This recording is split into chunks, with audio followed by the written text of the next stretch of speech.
Siamo all'approfondimento del lunedì, quello dedicato allo sport. Buon pomeriggio, con me in studio c'è Alessandro Vagliasindi. Ciao Alessandro. Buon pomeriggio.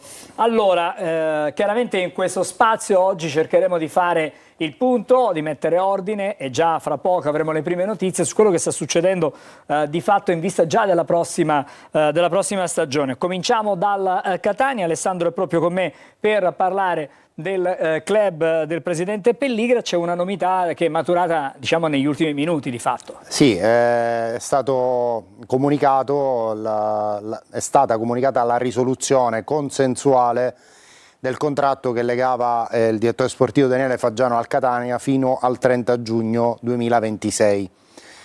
Quindi la casella del direttore sportivo apparentemente vuota verrà riempita dal prolungamento di contratto che nei prossimi giorni verrà ufficializzato di Ivano Pastore, che è arrivato a Catania a gennaio di quest'anno. Era legato al club rossazzurro con un contratto fino al 30 giugno di quest'anno, ma c'è già l'accordo per il prolungamento di 2 anni del contratto di Ivano Pastore con il Catania.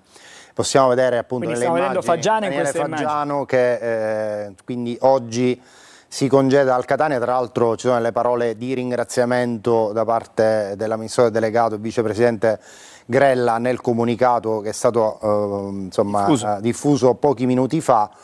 E chiaramente ci sono anche delle recriminazioni, insomma, per un lavoro che Faggiano non ha potuto portare a compimento anche a causa dei noti problemi di salute, gravi problemi di salute con cui ha dovuto combattere nella parte finale del 2024, e quindi c'è questa risoluzione e un nuovo corso che parte appunto con Ivano Pastore, che verrà adesso investito della titolarità del ruolo dopo questa sorta di interregno, possiamo definirlo, tra gennaio e giugno.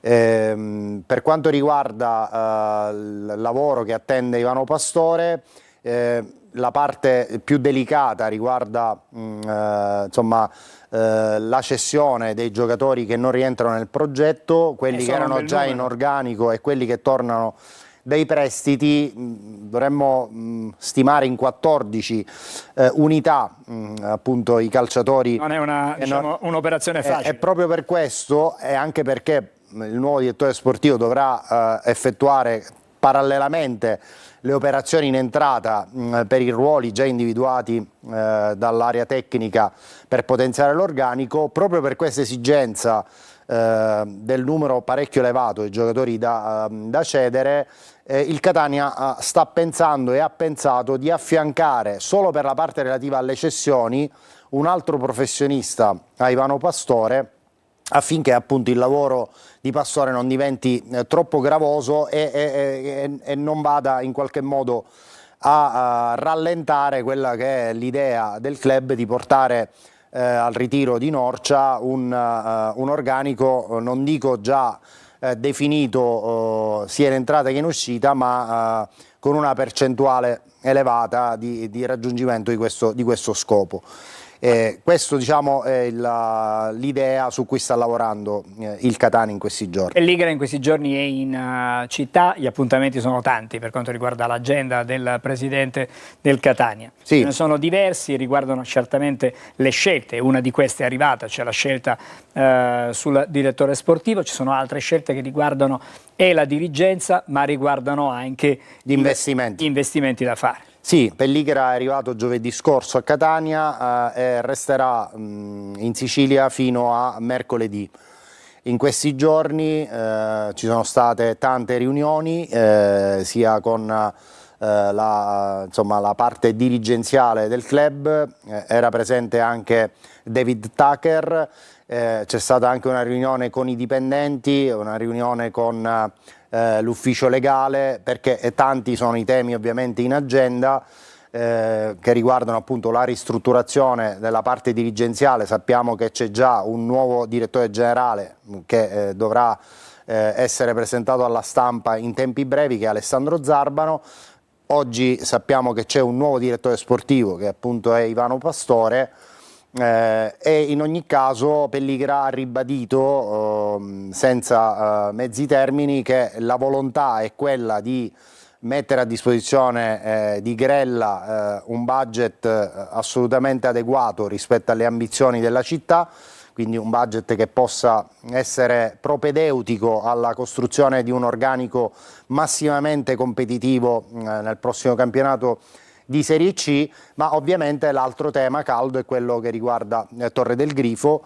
Sappiamo che il 13 maggio scorso il Catania ha presentato una proposta irrevocabile d'acquisto per l'acquisizione di Torre del Grifo e del vecchio logo. Ad oggi stiamo andando in onda, non è ancora arrivato il parere di congruità dell'offerta da parte del giudice, il dottore Ciraulo. Abbiamo anche appreso che in realtà i 30 giorni indicati nella proposta irrevocabile dal momento del deposito erano comunque assorbiti da altre clausole che disciplinano la proposta presentata dall'ufficio legale sono delle del Calcio Catania. Belle immagini dall'alto, ma non bello quello che si vede. Non è un bel vedere assolutamente. Quindi stavo dicendo che i 30 giorni non vanno intesi come perentori, come termine, quindi al di là del fatto che i 30 giorni sono decorsi, perché era il 14 giugno l'ultimo giorno ipotetico, il 12 giugno, scusami, l'ultimo giorno ipotetico di questi 30 giorni. In realtà continuano le interlocuzioni tra la curatela del fallimento e l'ufficio legale del Catania, in attesa appunto che tutto arrivi al giudice delegato del fallimento, il dottor Ciraulo, che si esprimerà su quanto appunto proposto al Catania, per poi eventualmente pianificare i successivi step fino appunto a un'altra gara che dovrebbe partire, qualora appunto il dottore Ciraulo si esprimesse positivamente, dovrebbe partire con la base del prezzo indicato dall'ufficio legale del Catania nella proposta irrevocabile d'acquisto. Allora, quindi questo è un tema caldo che credo che a giorni produrrà qualcosa in concreto, perché è interesse di tutti ovviamente arrivare a un punto fermo. È importante, Alessandro, anche perché il Catania ha bisogno di trovare necessariamente una nuova casa. Ovviamente il giudice delegato tutela i creditori del fallimento, quindi ci sono delle esigenze proprio di carattere pubblicistico. Il Catania dall'altro lato ha l'interesse a che l'iter venga velocizzato per poter, appunto come dicevi tu, eventualmente dar corso alla manutenzione dei campi che diventerebbero logico approdo per la stagione agonistica 2025-2026. E di lavoro, per quello che stiamo vedendo in queste immagini, ce ne sarebbe soprattutto sui campi in erba sintetica. Ce ne sarebbe tanto, diciamo, la situazione più critica è quella che riguarda i campi in erba sintetica. Perché quelli vanno rifatti assolutamente, mentre quelli naturali vanno riseminati, vanno praticamente... Assolutamente sì. Nuova semina e anche impianto probabilmente di prato già pronto. Nel caso. Non c'è dubbio. Per quanto riguarda la parte tecnica, possiamo dire che in vista del ritiro del 14 che partirà il 14 luglio a Norcia, non farà parte della comitiva Giulio Frisenna, che aveva concluso la stagione agonistica con dei problemi di pubalgia, e il centrocampista catanese si è recentemente sottoposto a un intervento chirurgico per appunto l'eliminazione di questa problematica, quindi sicuramente non sarà pronto per il ritiro. L'auspicio è quello di recuperarlo, insomma, nel più breve tempo possibile. Per quanto riguarda le altre valutazioni di carattere tecnico, l'altro punto nevralgico di questa fase di calciomercato è rappresentato da Roberto Inglese, il cui contratto scade il 30 giugno. Il calciatore, anche attraverso il suo agente, ha manifestato la disponibilità a proseguire la sua esperienza professionale a Catania, ma è anche vero che negli ultimi giorni si sono registrati degli interessamenti di club di Serie B per l'attaccante pugliese, reduce da una stagione molto positiva in maglia rossazzurra. Quindi bisognerà capire in che direzione procederà questo tipo di interlocuzione. Su Castellini il Catania è più propenso alla cessione, nonostante il Pisa non abbia effettuato il riscatto perché non sono maturate le condizioni che hanno disciplinato il prestito a gennaio, prestito oneroso tra Catania e Pisa. Dovevano maturare alcune condizioni in questo semestre, non sono maturate, però il discorso comunque non è chiuso perché il dialogo tra la dirigenza del Catania e quella del Pisa prosegue anche con l'agente del calciatore, che è Tullio Tinti, per trovare anche una possibile soluzione con il riscatto del Pisa e poi magari il prestito di Castellini in Serie B, visto che il Pisa nel frattempo è approdato in Serie A.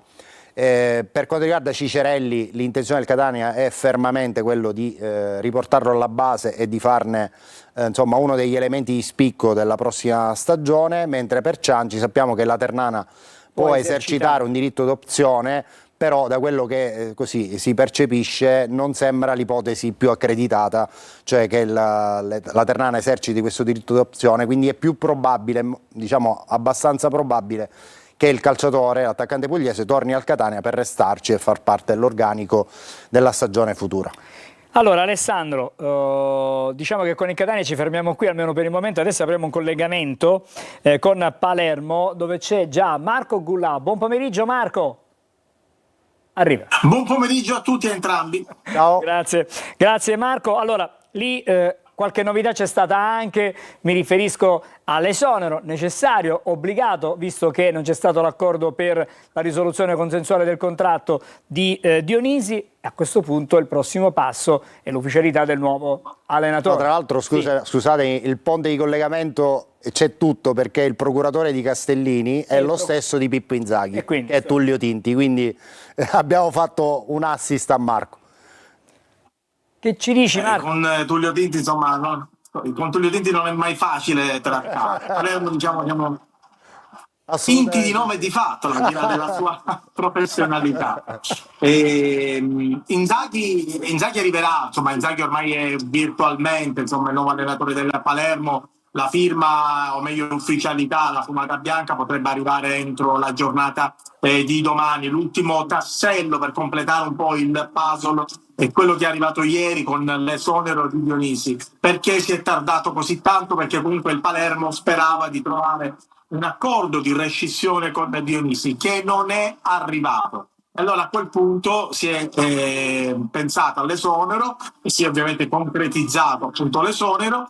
Dionisi non è più l'allenatore del Palermo, pur restando comunque sotto contratto con il club rosanero, e adesso ci sarà ovviamente questa casella libera che occuperà Pippo Inzaghi, che in realtà sta lavorando già con il Palermo da diversi giorni assieme al DS Carlo Osti. Non ci sarà una rivoluzione, Palermo quindi non cambierà 7-8 giocatori, ma interverrà in quei reparti che nella stagione appena conclusa si sono un po' rivelati allegri, insomma, passeremo un po' il termine. Soprattutto in difesa si cercano due difensori importanti. Uno di questi potrebbe essere Marcandalli, giocatore che è di proprietà del Genoa, ha giocato però l'ultima parte di stagione l'ha fatta con il Venezia, e la seconda parte di stagione l'ha fatta con il Venezia, non deludendo tra l'altro le aspettative. È un giocatore di spessore che sicuramente per la categoria, per la Serie B, potrebbe andare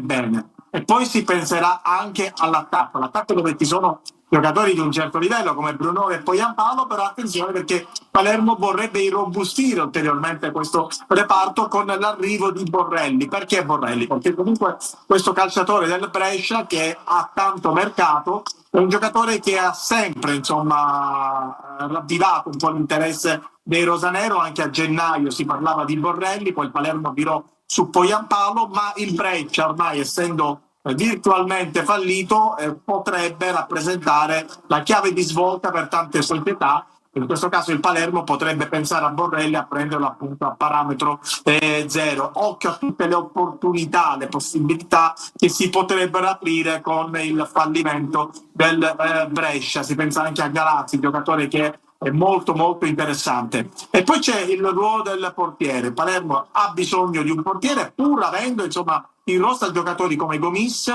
che tornerà tra l'altro a disposizione la prossima stagione, e De Planche, che sta facendo benissimo con la nazionale Under 21, ha parato un rigore nel match inaugurale, ha fatto molto bene anche nella gara che l'Italia ha vinto contro la Slovacchia, però il Palermo non vuole puntare su di lui ma su Audero, che è tornato al Como per fine prestito dopo l'esperienza alla Palermo e dovrebbe ritornare nuovamente in Rosanero per essere il titolare. Al momento sono queste le principali trattative che appunto il Palermo vuole con lui. C'è una curiosità, Alessandro. Sì, Marco, sono giorni che rievocano i mondiali del 2006, no? Abbiamo Pippo Inzaghi al Palermo, Rino Gattuso alla Nazionale, Daniele De Rossi che dovrebbe andare al Parma. Diciamo è un motivo che ci fa riflettere sul vuoto che si è creato nel calcio italiano da quel mondial in avanti, perché poi di fatto abbiamo saltato 2 mondiali, il terzo è fortemente a rischio, sì. E quindi è evidente che bisogna veramente ripartire dall'ABC, perché se non si investe sui settori giovanili, sui giocatori italiani, quella data del 2006 rischia di diventare ancora più lontana tra qualche anno. Io credo che tu ti stai collegando a questo perché io ho detto di De Planci, credo. Anche, che è davvero inammissibile. La riflessione è davvero incredibile come il Palermo ha praticamente il portiere della nazionale Under 21 che sta facendo benissimo, perché personalmente sto guardando le partite dell'Under 21, però punta a un portiere straniero, Audero, e poi comunque a me non è che faccia impazzire tantissimo.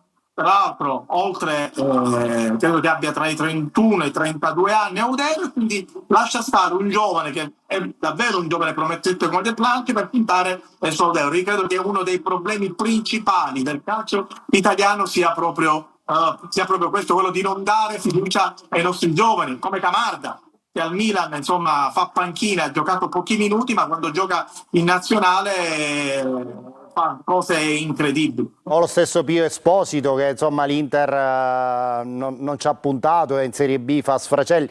Ci sarebbero decine e decine di esempi da fare, però la realtà ci dice che purtroppo quel 2006 è diventato ormai preistoria per quanto ci riguarda. Infatti, grazie Marco. Grazie a voi. Ti aspettiamo lunedì prossimo, come sempre, in questo spazio per le anticipazioni, per le conferme, per spoilerare qualche cosa. Ci tiri sempre fuori qualcosa dal cilindro tu, a proposito di notizie anche di mercato. Se non c'è qualcosa la troviamo, tranquillo. Grazie allora, grazie a te, non ci fermiamo, grazie Alessandro per essere stato con noi fino adesso. Buon pomeriggio. Breve sosta e poi torniamo, riprenderemo i nostri collegamenti.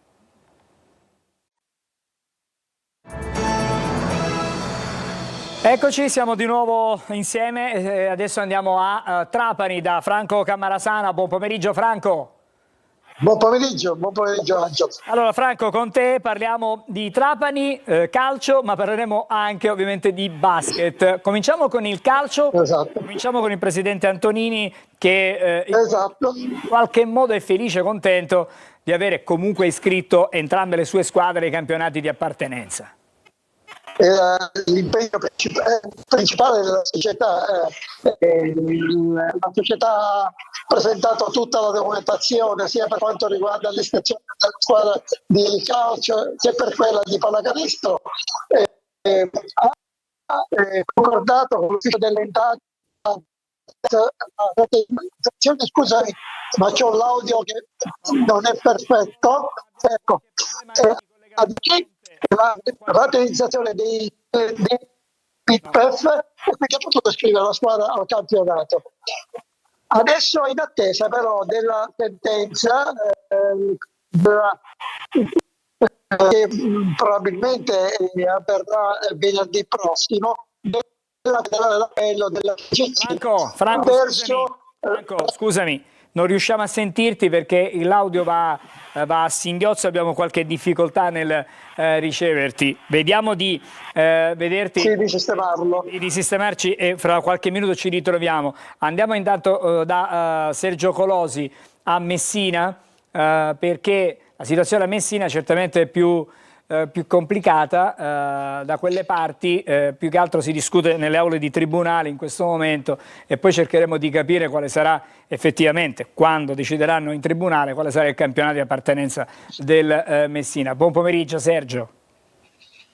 Ciao Angelo, buon pomeriggio. Lo definisco cruciverba Messina perché non si sa in quale categoria giocherà, con quale società, con quale denominazione. Partiamo dalla CR di Sciotto e di Invest. Si pensava al fallimento, invece martedì scorso c'è stato questo piano di risanamento del debito che potrà manifestarsi entro il mese di settembre. Per questo ovviamente è una data che mal si concilia con le scadenze federali dei campionati. Il Messina deve iscriversi entro il 10 luglio, ma rimane una società indebitata con 14 punti di penalizzazione almeno fino ad oggi, perché ne arriveranno altri, e poi già per 3 volte non ha risposto agli obblighi federali di pagamento degli stipendi e dei contributi. Questo significa che dovrà fare la fine di Turris e Taranto, per cui essere esclusa definitivamente dalla Serie D. Per cui la CR Messina da un lato potrebbe evitare il fallimento, ma questo poi è un discorso che riguarda Sciotto imprenditore oltre che Sciotto dirigente del Messina, dall'altro però difficilmente potrà continuare a giocare a calcio in Serie D. C'è una nuova new entry, tra virgolette, che è questo Maximiliano Sosa, presidente del Sant'Agata, del retrocesso in eccellenza, che ha già formalizzato alcuni passaggi che però poi dovranno diventare anche ufficiali, perché il 26 giugno dovrebbe essere dal notario e poi il 2 luglio il cambio di denominazione, perché l'attuale società del Sant'Agata potrebbe chiamarsi Messina 1947, aspirare al ripescaggio in Serie D appena retrocessa perché ha perso lo spareggio contro la Cireale. In questo caso giocherebbe al Franco Scoglio e potrebbe partecipare al campionato di Serie D cambiando appunto la denominazione. Però di questo potenziale presidente Sosa si conosce davvero poco, se non la retrocessione in questo campionato e con tutti i punti interrogativi che ne conseguono. L'ultima invece possibilità, che comunque è una certezza, è che la Messana farà il campionato di eccellenza e dopo proprio quest'anno sarà il 60° anno di storia di questo club, che però non vorrebbe identificarsi con il Messina, vorrebbe proseguire la sua storia, ma non è detto che ciò possa accadere, perché a quel punto in estrema ratio diventerebbe la prima squadra cittadina. Per cui c'è tanta confusione, tanta attesa, però di certezze ancora nulla. Allora cercheremo ovviamente finché potremo seguire questa vicenda passo passo anche nel corso dei telegiornali, di capire e di carpire eventuali novità. Mi pare di capire, come tu ci hai detto, che la CR non ha grandi possibilità. No. In questo momento le cose sono così e quindi è facile ipotizzare che il prossimo anno a rappresentare la città di Messina ci sia un'altra società. Una delle due società con ogni probabilità potrebbe anche aspirare ad un campionato di Serie D. Questo è il quadro, diciamo così, in sintesi di quanto ci hai raccontato tu in questo collegamento. Grazie Sergio, se ci sono novità facci sapere. Grazie a te Angelo, Durante la settimana un buon pomeriggio a te. E adesso vediamo se siamo riusciti a ripristinare il collegamento con Franco Cammarasana, vediamo se lo vediamo in audio e in video. Sento l'audio e vediamo anche un po' meglio sicuramente. Ripartiamo dove ci siamo fermati, cioè dalle scadenze in qualche modo, no? Perfetto, esattamente. La Covisoft ha ratificato l'iscrizione del Trapani al campionato. Il presidente Antonini e i suoi collaboratori in questi giorni si sono adoperati per sistemare anche altre situazioni, come la rateizzazione dei contributi di IRPEF secondo l'Agenzia delle Entrate, mentre si attende per venerdì la sentenza della Corte di Appello federale. Ha perso il ricorso alla sentenza del Tribunale federale per la penalizzazione di 8 punti da scontare per nella prossima stagione.